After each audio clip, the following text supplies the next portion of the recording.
Hi, and welcome back to the last installment of Social Cognition. I'm still under the weather, so again, no video. I'm sorry about this.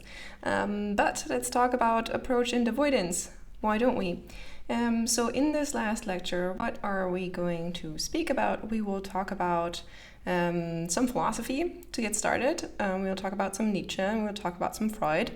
Then we'll talk about Gray's theory of behavioral activation and inhibition, then Higgins' promotion versus prevention focus, and then finally we'll have some reflections about power and its relation to approach and avoidance.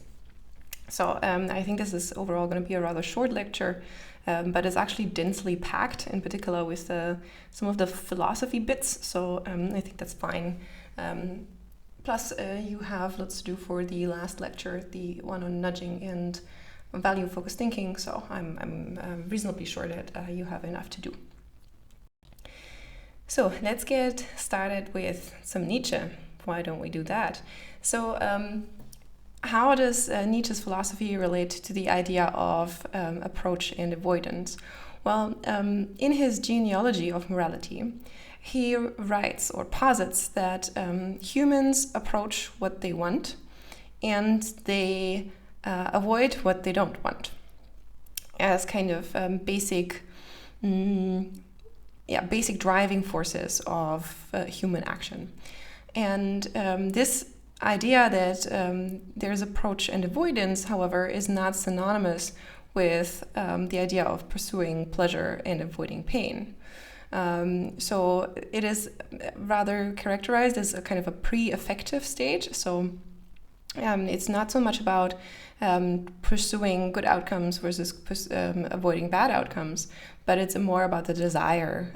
So it's not so much about the affect that comes with experiencing something good or bad, but it's about pursuing the desire and avoiding the anti-desire. I'm not sure what the opposite of a desire is. That is the idea, even though it is usually the case that approach and avoidance is followed by punishment or reward, and then therefore tied to affect. But Nietzsche's idea of approach and avoidance kind of precedes the idea that there's reward versus punishment with positive versus negative affect. Yes. So he further posits that people are driven by a will to power that is sort of the independent primary mechanism of motivation, and this will to power then also spurs forward approach versus avoidance. So in this genealogy of morality, Nietzsche also posits that, this looks ugly, I'm sorry about this. Nietzsche also posits that there are two basic functions of civilization. One of them is to alleviate suffering, the other to promote accomplishment. So again, we can see a focus on avoidance versus approach focus here as well. So the alleviating suffering function is described as a cultural bias towards avoiding unhappiness over pursuing happiness, and is sort of seen as a directive to minimize suffering, but thereby also potentially minimizing happiness. And then on the other hand, the second function of civilization, to promote accomplishment, holds that there would be a greater bias towards pursuing happiness over avoiding unhappiness. So this, if you boil it down, this would mean trying to maximize happiness, but what might also follow, because there's a general approach motivation, is that unfortunately there might also be a lot of suffering. So between these two extremes, this is where civilization clocks in between alleviating suffering and therefore minimizing suffering and also accidentally minimizing happiness, or on the other hand promoting accomplishment and thereby maximizing happiness, but also that would mean one has to deal with a lot of suffering along the way. In the genealogy of morality, Nietzsche also talks about approach versus avoidance in addressing kind of different types of people. So he also makes a distinction between people who are focused on approach and those who are focused on prevention. On the one hand, we have in the genealogy of morality warriors described as people who follow noble values, and then priests who are described as people who follow asceticism. And I'm going to go into a little bit of detail in that regard as well. So what does Nietzsche mean by noble values? He means, again, the idea that you approach what you want. And the idea that happiness can be achieved by acting upon the environment. So you do things to the environment to gain happiness. Again, a reformulation of an approach motivation. And then there are some additional facets to this where, for instance, Nietzsche supposes that there's something like an internal evaluating glance. So you know yourself and you know what's going to make you happy, so you can act in that direction. And also people who embrace this noble values direction tend to be forgetful in the sense that they can simply forget what they've done before, so that they will approach again even if it didn't turn out great. And this part where it might not turn out great is actually also part of this perspective. So because you do things on the environment, you try to act, that means sometimes you also have to take risks, right? Or not everything might turn out the way you intended, or perhaps you didn't foresee the correct consequences and so on, such that there might be some suffering that also stems from your approach types of behavior, because occasionally you will misjudge the external reality. So this is on the one hand the idea of noble values, that's kind of a stand-in for an approach motivation, and on the other hand we have asceticism, the avoidance motivation, the motivation to avoid what you don't want, to avoid unhappiness by becoming sort of passive in your environment, and focusing on yourself, so practicing forms of behavior that are mostly focused on oneself. This perspective is characterized, according to Nietzsche, by an external evaluating glance. So people who are these ascetic types, they would know the environment. They wouldn't know so much about themselves, but they would know what to do with the environment.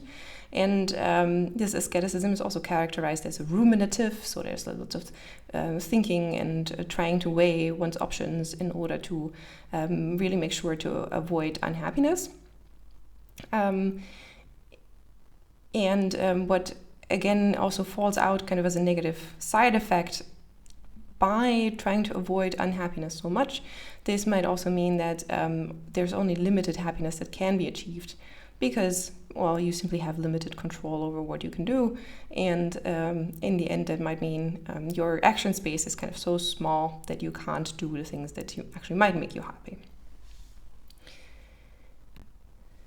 These values, or these kind of types of people, are also seen as characterized by different types of drives. One of them, the noble values type of people, are characterized as driven by power. They're driven by power. That means their conscience is their own standard of value, and this comes with the duty and responsibility to confer honors upon peers. That's just part of the philosophy.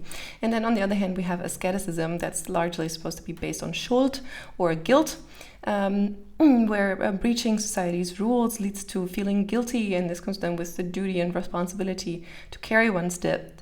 And this guilt can then be internalized in the form of sin.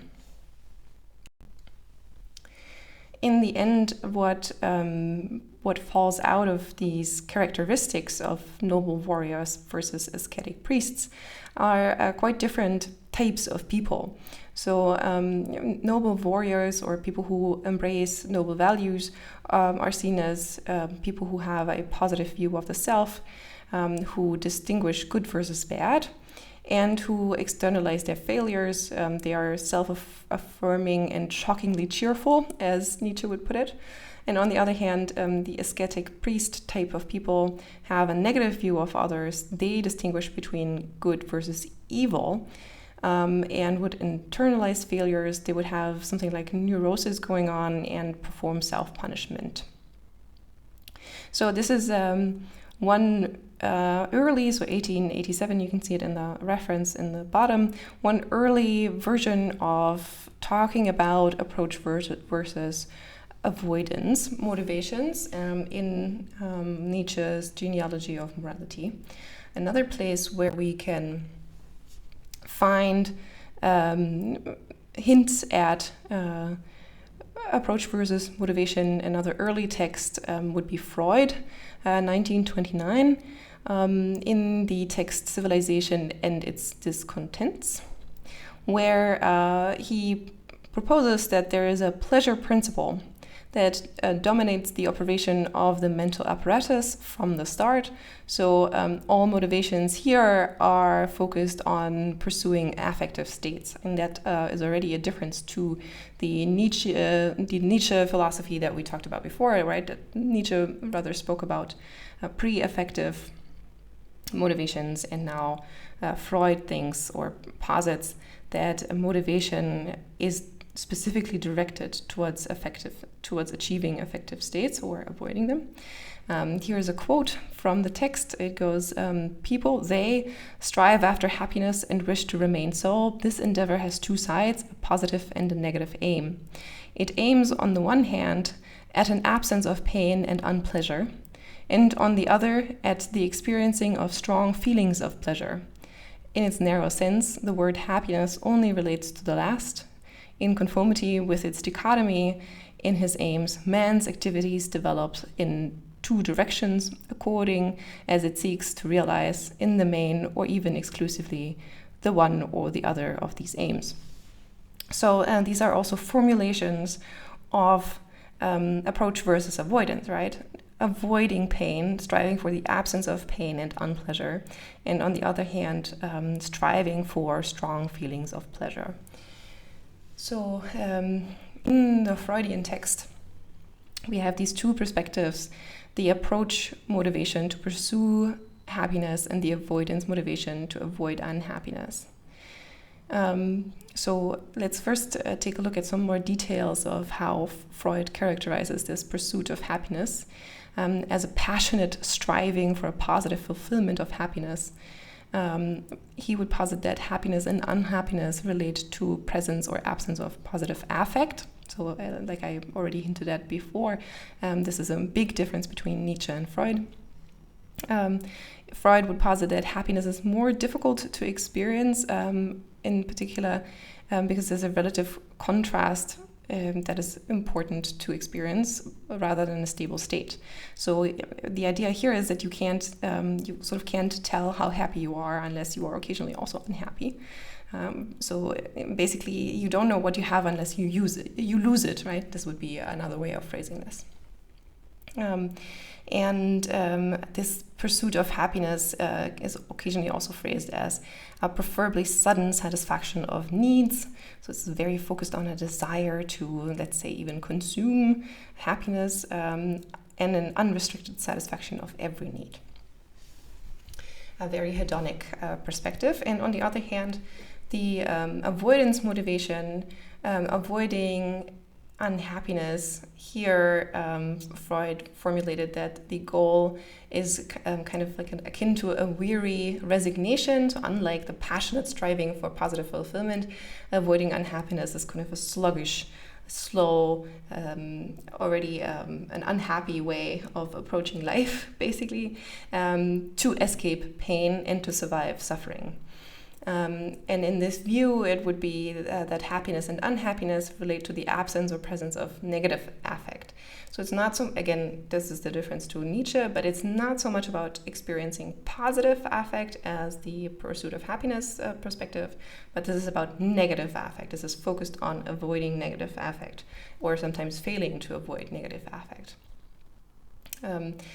The idea that, suffering is more or less a stable state, is posited, and happiness is more difficult to experience compared to this state of avoiding unhappiness. It's easier to achieve, and pain and anxiety are posited to be driven by unsatiated needs. So if you can't fulfill your desires, then you might experience pain and unhappiness, of course, anxiety, which may in the end then also lead to psychological dysfunctioning, which of course Freud described at length, such as sublimation. Enough super old text. Let's move on to something that's slightly more modern. The biopsychological theory of personality posited by Gray in 1970, where there are two systems of behavior that are distinguished. On the one hand, the behavioral activation system approaching reward, and on the other hand, the behavioral inhibition system that's made for avoiding punishment.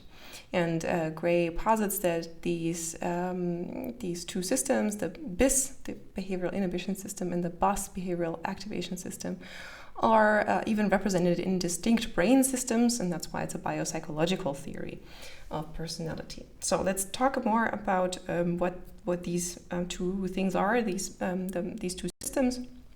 So on the one hand, we have the BUS, the behavioral activation system, and like I said, this is made for approach. This is made for looking for non-punishment and for looking for reward. This is what drives happiness and anger as two emotions that are theorized to be approach motivated. And it is said to be housed in the mesolimbic dopaminergic system, and negatively correlated to the personality trait of neuroticism. So this is the one system, and the other is the behavioral inhibition system, BIS, that's made for avoidance, for looking out for punishment and non-reward, and then trying to avoid it.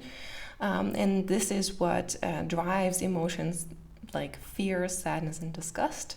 You try to stay away from negative stimuli. And it's supposed to be housed in the, difficult word, septo-hippocampal system, and supposed to be driven by cortisol mostly. And this is apparently positively correlated to neuroticism as a personality trait. So we have these two systems, the BIS and the BUS, and So we can also ask how BIS and BUS would be measured, and indeed there is a way to a scale basically that asks for BIS motivation and kind of BUS motivation. And the BIS subscale asks questions like, even if something bad is about to happen to me, I rarely experience fear or nervousness.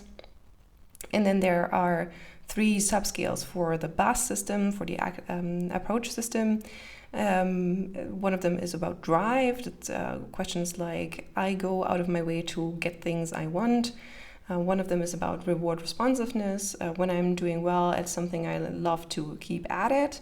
And then the last one, fun seeking, not fun. I'm always willing to try something new if I think it will be fun. So a little bit of criticism here. Actually, the fact that there are 3 BUS subscales and only 1 BIS scale is actually not planned, and it's also not theoretically motivated. These 3 factors emerged entirely empirically from an item set that was intended to capture the diverse manifestations of the BUS system, and then it just emerged that way, that it could be, BUS could be differentiated in these 3 areas. Yes. Okay, so now this is what the biological theory of personality is about. So clearly it's also alluding to the concepts of approach and avoidance as basic and important mechanisms of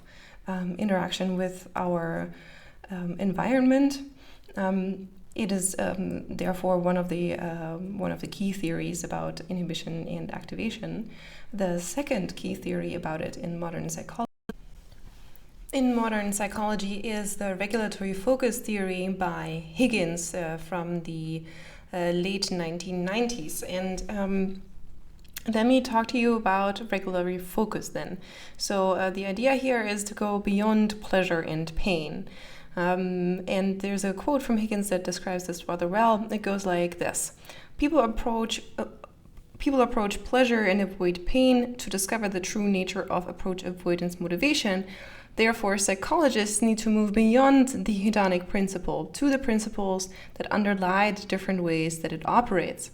So we're trying to, actually similarly to Nietzsche, we're trying to move beyond pleasure and pain as kind of the affective consequences of approach and avoidance, and we're trying to understand the underlying principles of approach and avoidance before thinking about the hedonic outcome, so before thinking about the reward or the punishment. So again, we're talking about pre-affective inclinations, and here in this case pre-affective strategic inclinations as well. So on the one hand we have promotion focus, so the regulatory focus to approach desired ends, and then prevention focus, the regulatory focus to avoid undesired end states. And those are the two main motivations or like foci in this theory. So promotion focus is about deciding on the presence or absence, or like searching for the presence or absence of positive outcomes, and is about working towards ideals, so thinking about aspirations and working towards accomplishments. And on the other hand, prevention focus is characterized as focused on the presence or absence of negative outcomes, and this is characterized as focus on oughts, things that ought to happen, that should happen. So things that come with bearing responsibilities and focusing on safety. Now, a bit of this was a broad overview of regulatory focus. Let's take a look at the theory of regulatory focus in more detail. Higgins posits that basically there are two ways to achieve a goal. And in this example, let's say that, as stated in the middle, our goal is to make an A in a college course. This could very well be your goal to, in the end of this class, get a 10 in your exam. So let's say this is the goal. And let's say we take a look at two students, student A on the left and student B on the right. Student A is a promotion-focused person. This means that this person has promotion focus, approach motivation, and if this person envisions success, that would mean this person is more eager to learn and to achieve this success, the making an A in this course, and then would read extra material or like email me a lot of questions, maybe Google around a little bit about the topics that are discussed in this class to find some additional information about them, read a couple of the papers, these kinds of things. Yeah? And then this would make it more likely that this person can actually attain the goal and would therefore also achieve what we would call positive regulatory fit. Now I have to explain what is regulatory fit. This means feeling right about what you're doing, and basically it's a form of matching the goal that you have and the means that you use to achieve it, and it also increases task engagement. So if we have our promotion-focused student envisioning success to work towards the goal and then choosing means that actually fit towards at accomplishing this goal, then we have a regulatory fit and we actually get our positive achievement. We get to the goal. However, if this promotion-focused student A envisions failure because they envision that they won't do enough work, then we might have a situation where we do not achieve the goal, and then this person would experience negative regulatory fit. Okay, so promotion focus in a way is therefore not about necessarily about the outcomes. It's not necessarily about receiving a reward or actually achieving your goal, but it's about how you think about this goal, either as envisioning it as a success or envisioning it as a failure in the promotion case. And in the prevention case, that's student B on the right side, the two ways of thinking about the goal would be to either not follow enough guidelines for success, or to be super vigilant and adhere to the course requirements. So let's focus on the latter. So the latter would be the one route that promises success. So instead of envisioning success like student A would, student B is scared of failing or scared of not achieving an A in a course, and wants to avoid not achieving a goal, the goal of making an A in the course, and therefore is very vigilant and tries to make sure that they fulfill all requirements nicely and do so well. So this is their way to attaining the goal, to achieving positive regulatory fit. And then also prevention-focused students can fail at their goals. So if they don't follow the guidelines enough, the course rules and the course requirements, then they won't achieve the goal and will experience negative fit. So this is an overview of how regulatory focus theory would work in action. What determines whether someone has promotion focus or not, or prevention focus? Let's start with promotion focus. What are predictors of being in this promotion-focused mindset? Predictors are having needs for nurturance, having strong ideals, and being in situations where it's a win or lose, where it's a gain or a no gain situation. And then what happens if one is in a promotion-focused mindset? The outcomes of a promotion-focused mindset are the sensitivity to presence or absence of positive outcomes, using approach as a strategic means to achieving one's goal, to ensure one's hits. So try to really, when you approach something, make sure that it works out, and ensure that errors of omission don't happen. And in terms of emotions, the outcomes of a promotion focus, according to Higgins' theory, would be kind of a cheerfulness attitude and a dejection type of emotions.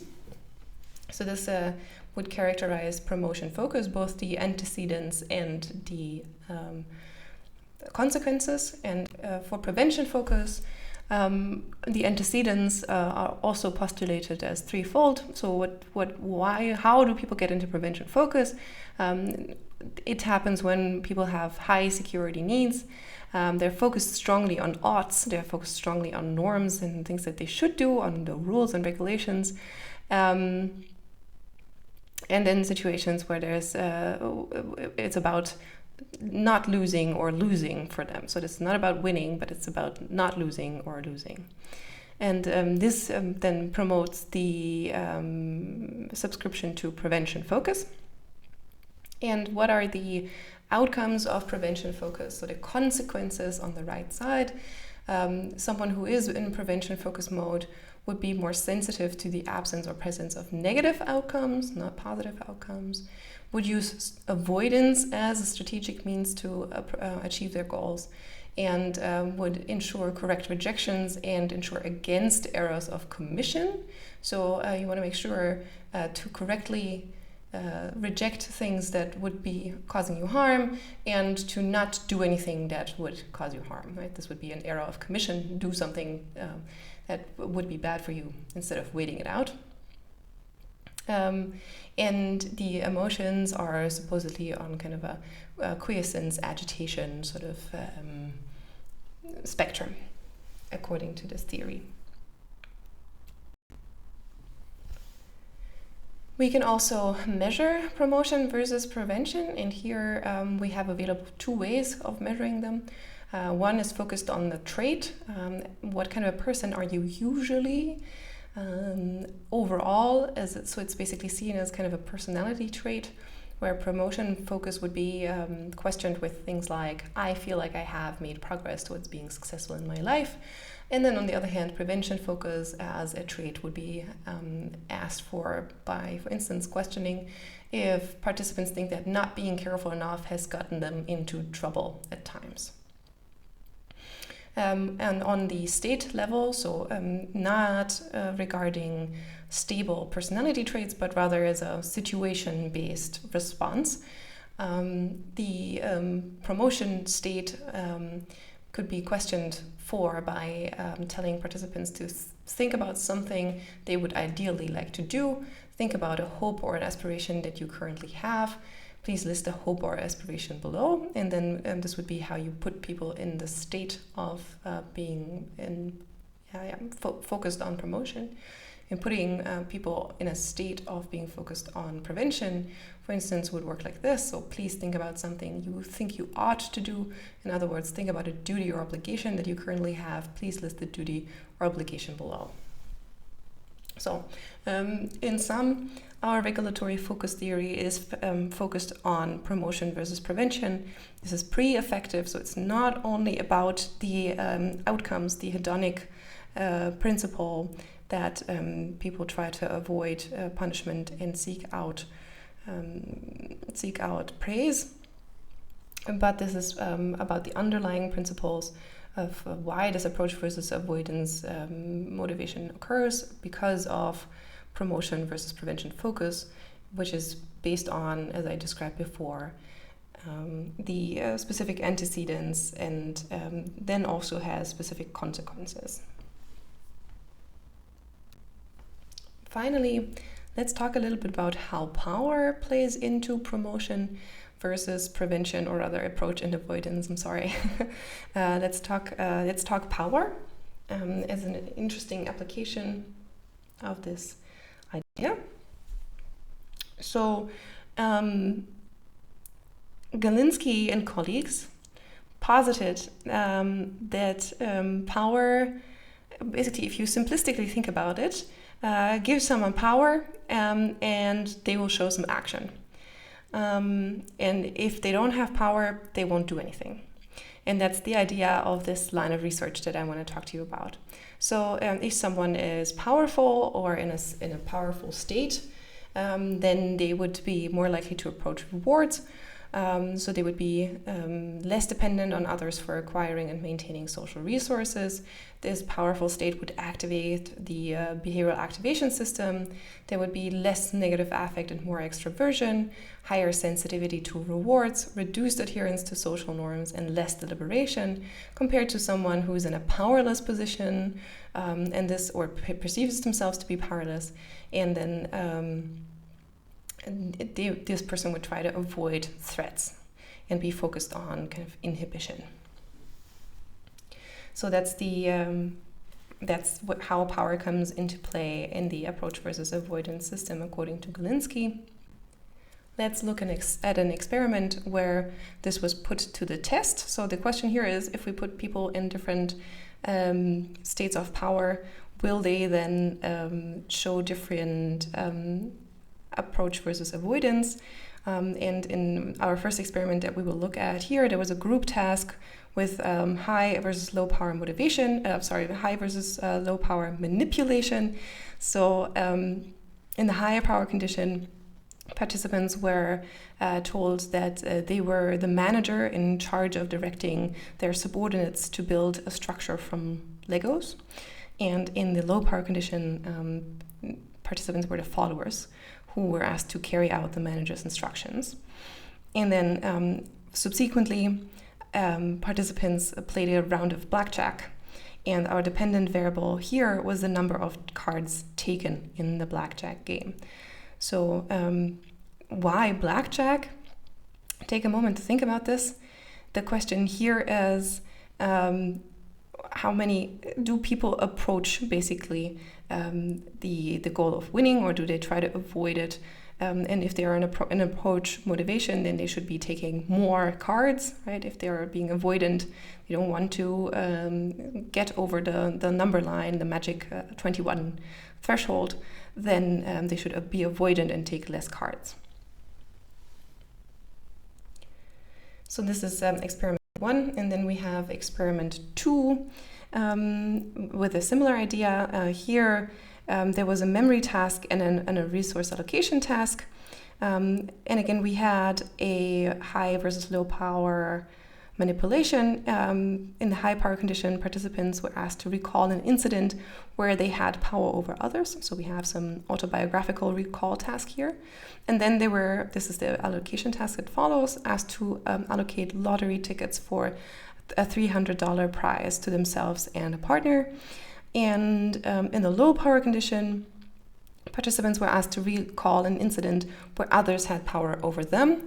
So again, we have a autobiographical recall task, and the resource allocation task looked a bit different as well. So they were asked to guess how the people in the high power condition would allocate lottery tickets for this $300 cash prize to themselves and a partner.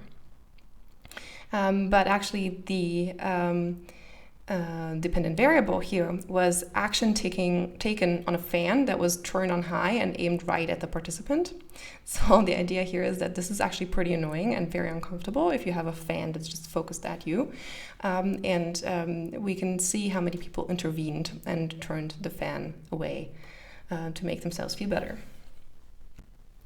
So let's take a look at the results for these two experiments. On the left, we have the fan results, the action on the fan, and on the right, we have the action in blackjack. So let's start with the fan because that's the one that we just talked about last. You can see on the top the high power, people in the high power condition, and on the bottom, people in the low power condition. So people who took action on the fan were in the majority in the high power condition, but the majority in the low power condition did not take action on the fan.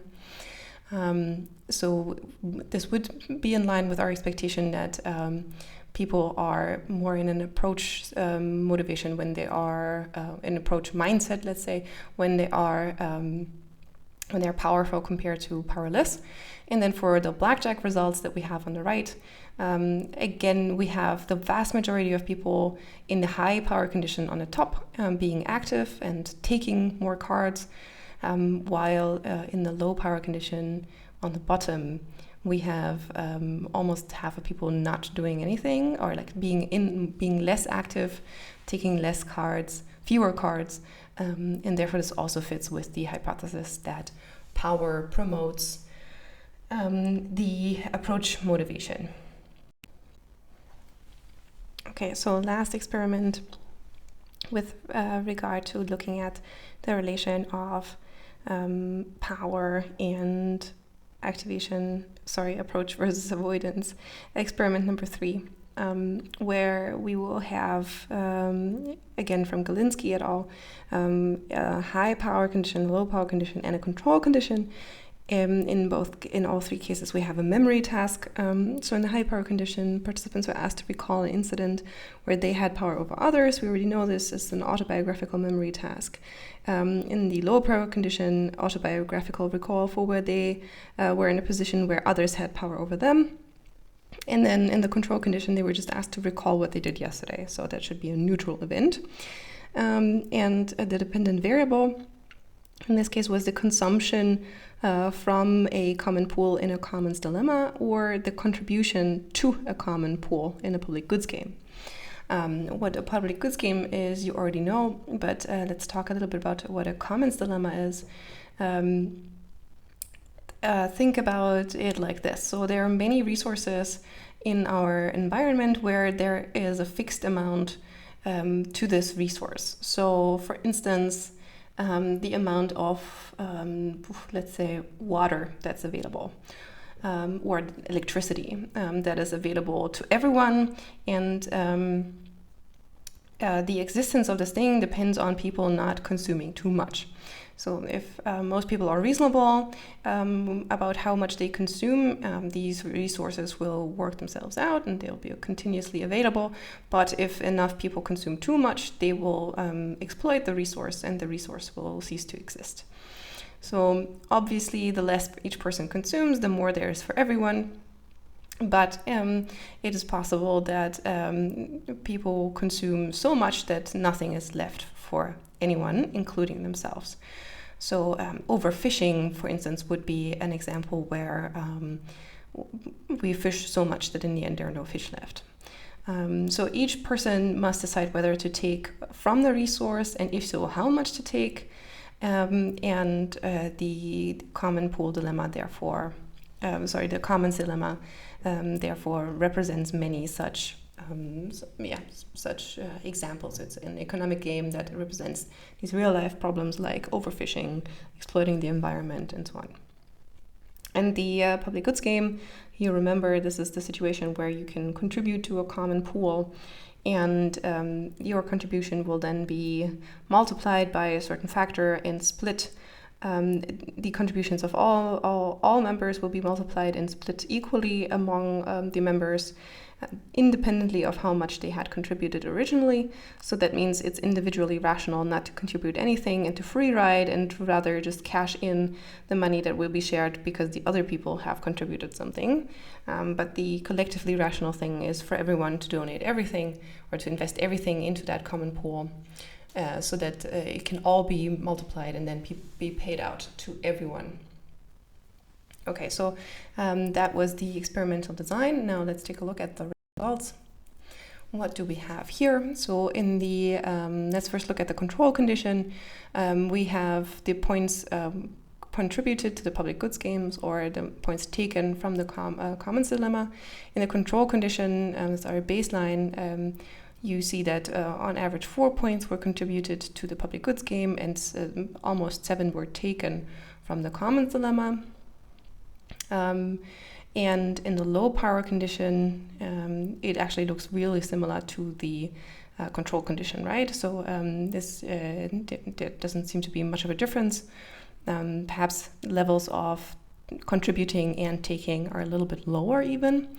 But in the high power condition, you can see that it's a bit different. It's that there are higher contributions to the public good, so around about 5 points, a little bit more even, and people also took more slightly from the commons, from the common pool in the commons dilemma. So in experiment 3, power increased action regardless of whether that action expanded or depleted a shared resource. So no matter if it was the outcome was positive or negative, there was more action if people were in a higher power situation. So this leaves me with the last slide, actually the last slide of both this session and more generally the social cognition course in 2020 taught online at Tilburg University. Hooray, we made it.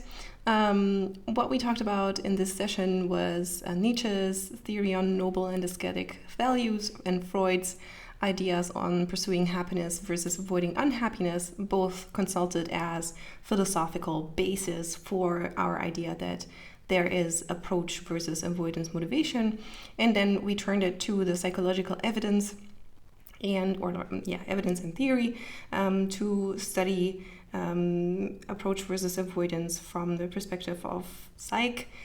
We consulted Gray's behavioral activation and inhibition in the biopsychological theory, and then finally Higgins' promotion versus prevention focus in the regulatory focus theory.